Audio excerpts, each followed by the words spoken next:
The North Side, South Side Radio Theatre players bring you Groucho and Chico Marx, the Marx Brothers. Hooray for Captain Spaulding, the African explorer. Did someone call me Schnorrer? Hooray, hooray, hooray. He went into the jungle where all the monkeys grow nuts. If I stay here, I'll go nuts. Hooray, hooray, hooray. He put all his reliance in courage and defiance and risked his life for science. Hey, hey! One day in Madagascar, he bagged a dozen weasels.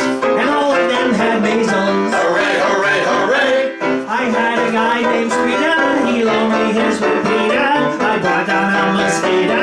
Hey, hey! Hooray for Captain Spaulding, the African explorer. He brought his name undying fame, and that is why we say, hooray, hooray, hooray. We bring you now to the pathetic and tiny New York storefront occupied by Flywheel and Ravelli, Shoemakers.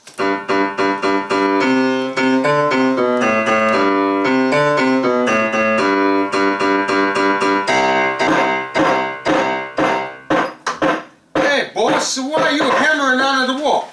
It's 8 a.m. Time to wake up the termites. Why don't you let them asleep? Nothing doing. Somebody's got to work around here. Don't look at me. It's a deal. Ravelli, nobody's hired us to make a pair of shoes in 3 months. Maybe we should get out of this racket and try something else. Why don't we try vaudeville again? No thanks. I can see it all now. We'll go from shoebiz to showbiz. Let's start practicing. Where did you put the rear end of the horse? I made it into a pair of slippers and I traded them at the diner for coffee and the donuts. What? Why wasn't I informed? Ravelli, you traitor. Holding out on me, and after all I've done for you. I suppose you think I don't like donuts. How should I know? Say, boss, how long have we been in the shoemaking business anyway? It all started when my father got off the boat at Ellis Island. With pluck and luck, he headed straight to Hester Street. Who were they? Pluck and luck? They had a shafzu route. They had a soft shoe routine. I'm ruining the jokes. Maybe they needed a hard luck. And when he got to Hester Street, what was the first thing he saw? How many guesses? Standing behind a pushcart was the most beautiful girl he'd ever seen. It was love at first sight. Catfish 2 for a quarter. I no got a quarter. Overwhelmed by youthful passion, he leapt over the cart, took the girl in his arms, and kissed her. She responded the only way she knew how. What does she do? Bashed him in the face with a catfish. After an impromptu visit to Rabbi Moskowitz, friends and relatives bombarded them with rice and old shoes. So they put on the shoes and boiled the rice. That's a nice. Intending to spend their wedding night under the pushcart, by the time they got back, someone had pushed it. It's cold outside. Then I was brought into the world. Where are you from? The Bronx. Well, here's a Bronx cheer.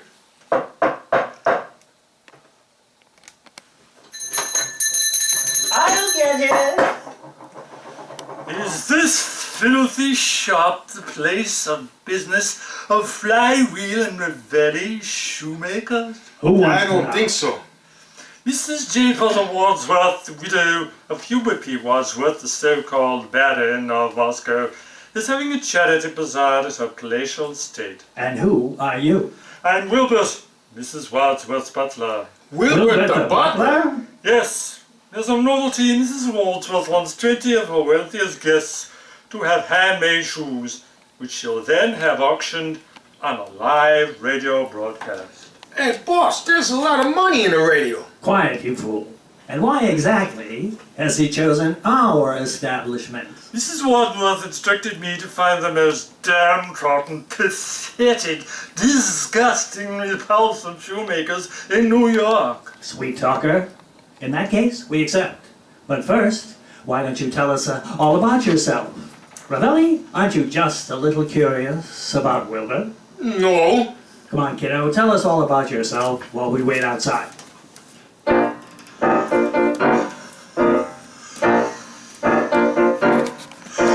Wilbert, Mrs. Wadsworth's butler, doing the very best that I can. One must have a certain answer to be the very best bundle that I am. I take care of all the cutlery. I'm always ready to answer the door. I'm master of all I'm free, and that's the reason that you want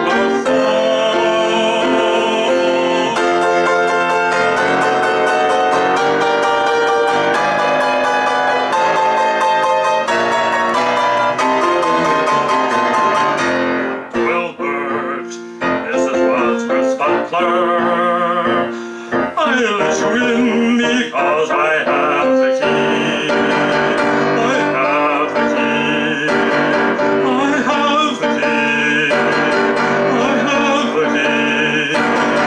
And so I'll be the very, very best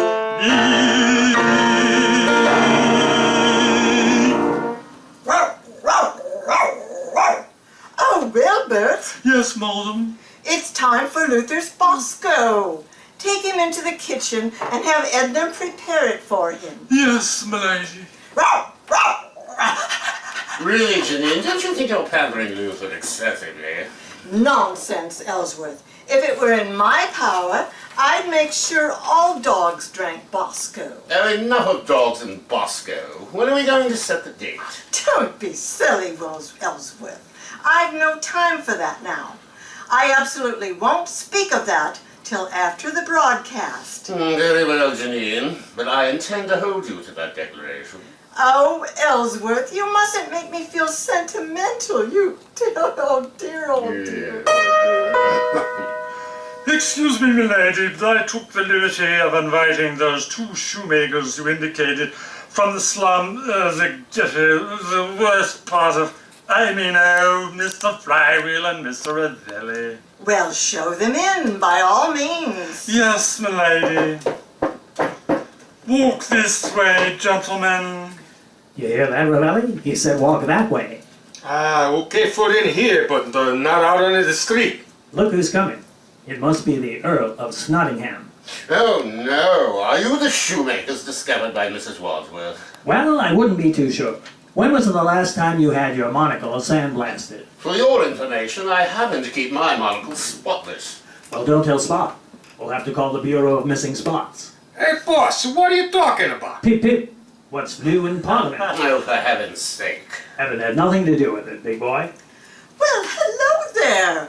Are you Mr. Flywheel? And are you Mr. Ravelli? And are you Mrs. J. Potter Wadsworth, the widow of Hubert P. Wadsworth? Yes, I am. Can't you see what I'm trying to tell you? I love you. What? I've always loved you. Let me take you away from the splendor and reintroduce you to poverty. Well, I don't Yes, think don't start now. Let's walk hand in hand, and I'll show you the finer points of the Lower East Side. This is so sudden. Our courtship has dragged on long enough. Let's make it permanent. I've never heard anything so preposterous. This lunatic must be insane. Is that so? Well, Egbert, surely it's time for a changing of the guard.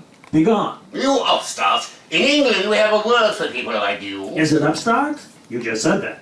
If that's not the word, I give up. Allow me to present you with this dictionary. I'm sure there's a word in there someplace. Janine, are you going to continue listening to this? What? Well, I don't know what I could do. How dare you address the woman I love by her first name? What was it again? Janine. Thanks. Well, Janine, why have you brought us here today? Hey, boss, I'm hungry. Quiet. Janine, would you be so kind as to present Ravelli with a crust of bread? Well, but we're having dinner in half an hour. That gives us 30 minutes for lovemaking, unless there's an appetizer. You see, I had a fabulous idea for a New Year's Eve stunt. My friends are all very well-to-do, and I'm inviting over 100 of them. I've pre-selected 20 of the guests for you to make each one of them a handcrafted pair of shoes. Then on New Year's Eve, the rest of the guests will bid for the shoes during an auction live on the radio. The people you've made them for have to bid against the others to keep the shoes. If they go to someone else, you'll make the adjustments, of course. It's just a publicity stunt to raise a fortune for charity on New Year's Eve. Hey, boss, I don't want to butt in, but she's a crazy. Nobody's gonna bid for shoes on a radio broadcast. Keep quiet, Ravelli. You must excuse my partner, Ravelli. He's confused by your original concept. It's the first one he ever heard. I'm going to have you both thrown out of here. Ellsworth, how dare you suggest such a thing? We've invited Mr. Flywheel and Mr. Ravelli, and I expect you to treat them with respect. Oh, no. Oh, right. Yes, Ellsworth. Now be a good lad and go telegraph your mother in Britain. Tell her you'll be right home. Oh, come on, Janine. Sometimes you treat me as if I've never done anything good. Well, what have you done? I found Wilbert. You didn't have to look far. He's your uncle. He's a fine fellow. Granted. Dinner is served. Oh, boy, thanks, Uncle Wilbert. I'm not your uncle. Just follow Ravelli. When it comes to food, he's a bloodhound.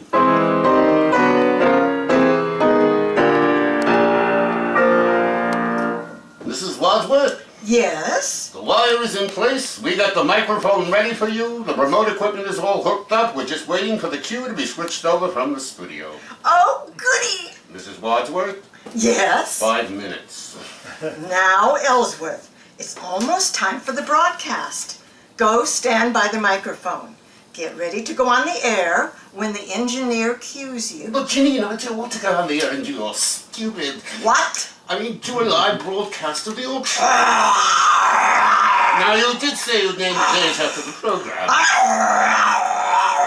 Luther, calm down.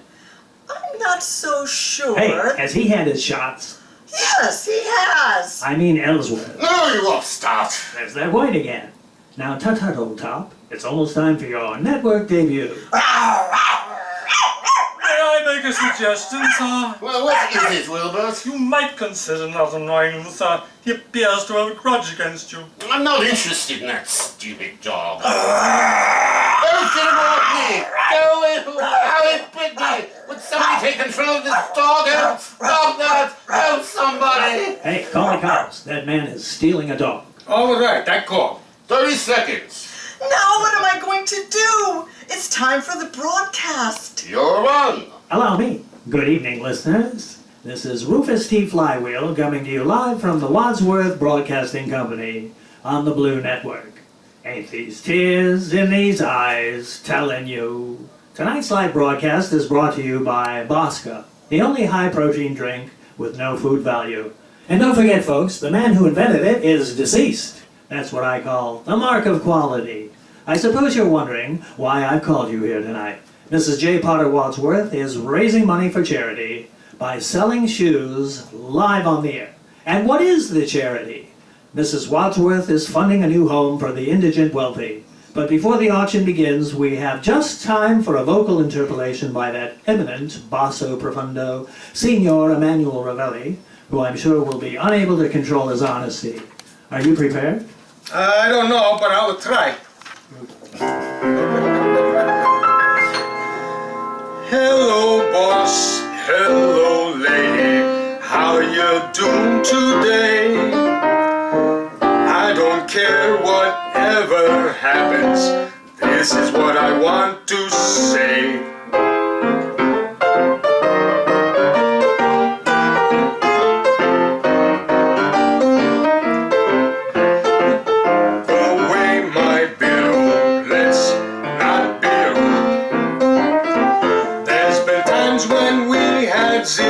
Just give me food.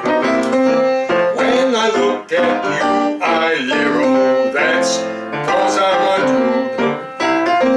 I just can't forget I'm here, so just give me food. When I smell that something's cooking, get out of my way. I don't have to tell by looking. Point me at the buffet. If I stagger out of a bar, that's 'cause I'm stupid. Right before I get in your car, just give me food.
times when we had zero, just give me food.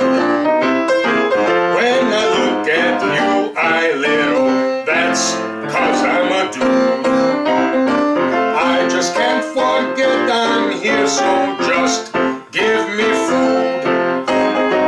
When I smell that something's cooking, get out of my way.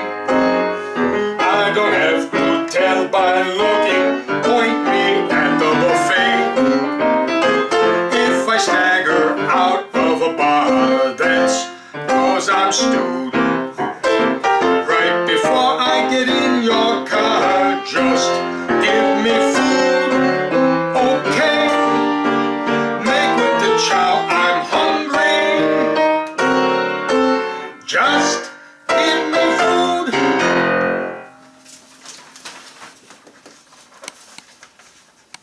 Thank you, ladies and gentlemen. It's time for the auction to begin.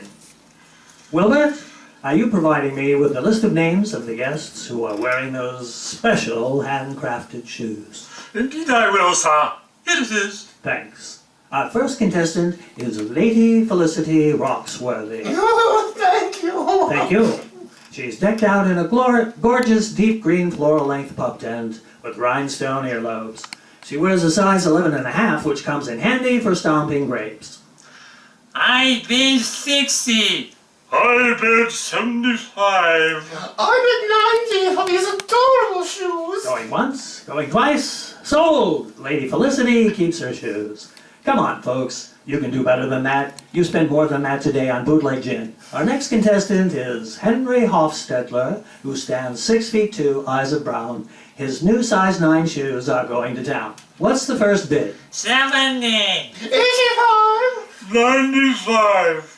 $147.50. Sold to the gentleman wearing a dead carnation with his shirt tail out, a beard like both Smith brothers, and a copy of Pollyanna under his arm. That's a very good book. And now, next on the runway is a size 8.5 shoe, and standing in them is Arthur Frisbee, whose tuxedo is one size too small, which explains his reddened complexion and pop-off toupee. We'd better start the bidding before his veins collapse. 200. $275. 400. $2,000. Gracious! Sold to the drunken old bag in the floral cretonne frock with 2 lower lips. I think I'll spin the radio dial, it lands on Eddie Cantor. I'll hop from Penner, Hope, and Benny, then listen to them better. As I knock the radio off the table and lands with a thud.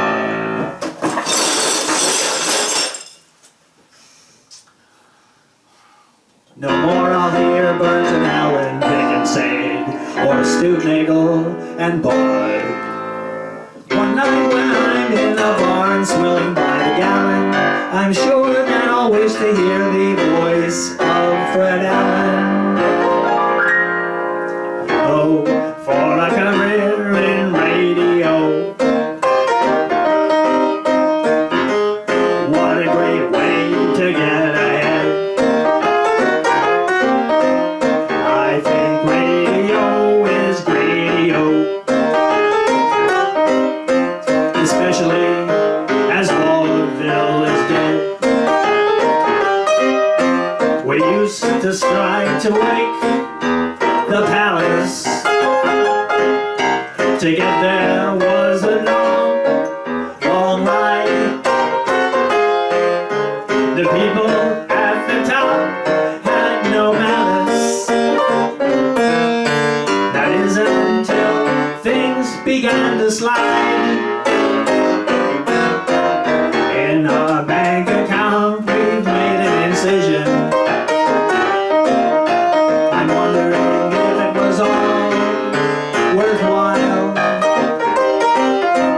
What are we gonna do with television? A kinescope is much harder to file. A radio world is kind of a happy land. You'll never find yourself all alone. more sense than drawing in the sand, or working on your taxes till you grow. So why not? Couple of our rehearsals won't count as a reversal. So why not put a script in my hand and point me at a microphone? And point me at a microphone.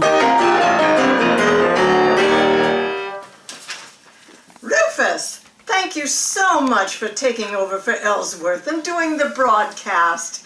How can I ever repay you? From the moment we met, I've imagined a lifetime of companionship with you, your dead husband's money, and Luther if he ever comes back. How about it?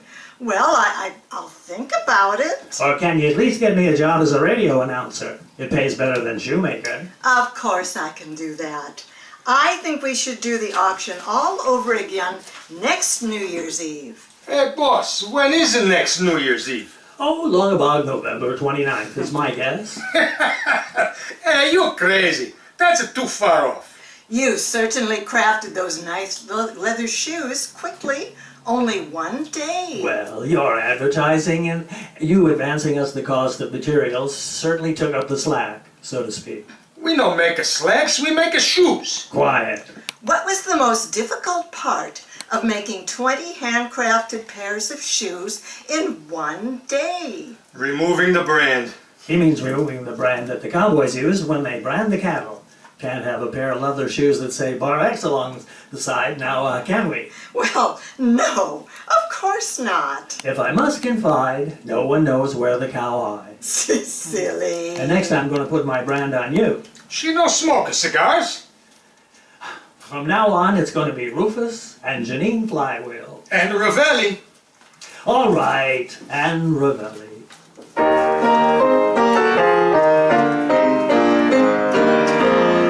And now once again, here's Groucho and Chico. Hey, boss, all of this time I thought you were making the shoes. You were listening to Fred Allen. Not so, Chico, not so. I actually was making shoes. Everyone knows shoemaking sounds like gold diggers of 1935. I used to go out with them. So did I, Chico, so did I. Wait, how do I know it was a her? Who? The same gold diggers of 1935 that I went out with. Well, there's no way to be sure at this point. They were wonderful. Yes, there we were at MGM, but to get a date we had to go to Warner Brothers. They said okay. Harry Warner and Jack L. Warner. By 35, Warner's was doing better than Paramount. The Paramount movies are the best. But they used to say MGM was the best. Louis B. Mayer didn't like comedians. Look what he did to Keaton. Yeah, and Anita Page. Remember her? Oh yes, I remember Anita. Then after a night at the opera, we were dumped out on RKO. Yes, but lucky for us with Lucy in the movie, that helped us later on. Who knew? Yeah, but it really wasn't a very good picture. Too long in the hotel room. Claustrophobic. Claustrophobic? Who was she? She was with Monogram. But then we had one more big picture at MGM, at the circus. They treated us like kings in those days, even though Thalberg was gone. Yes, he was gone by then. But thank goodness for radio. Yeah, radio. Thank heavens for radio. Radio. Good old radio, the chauffeur's friend. Poor people. The opiate of the masses. Grandma's favorite show. A nation tunes in to forget their troubles. Come on, get happy. I shot an elephant in my pajamas. He wore a size 4002. You for me for you. Well, I guess that's enough. Good night, folks. Good night. Flywheel and Ravelli Shoemakers was written and directed by David Drazin. Captain Spaulding was written by Bert Kalmar and Harry Ruby. The songs Wilbert the Butler, Just Give Me Food, and Radio is Radio by Mr. Drazin. Flywheel was played by Dave. Ravelli was played by Joe Urbanski. Ellsworth, Lady Felicity, and the radio engineer were played by Nick Palumbo. Wilbert, Ben bidding during the auction, and the announcer were performed by Tom Golligley. Mrs. Janine Potter Wadsworth and Luther were played by Carol Seymour. Sound effects by Dee Dee. Thank you for coming.